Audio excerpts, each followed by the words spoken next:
Hi guys, good evening. This is Moto J and Richard Palawan.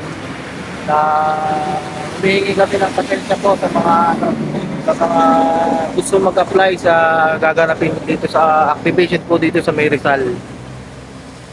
Kasi hindi po ito matutuloy base po sa napag-usapan ng aming presidente at main office.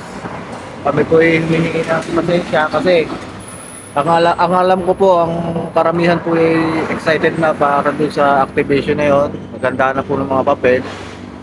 Kami po ay humihingi ng pasensya po talaga. Pero gagawa po ang San Pablo ng paraan para magkaroon po tayo ng activation dito mismo sa San Pablo. Kaya wag po kayo mag-alala.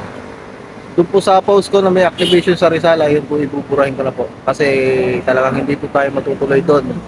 Hindi po tayo na-aprobahan ng main office.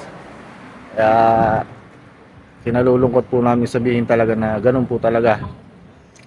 Kahit na pilitin po namin, wala po talagang magagawa. At ayun po ang desisyon ng main office. Ano masasabi mo, Chad?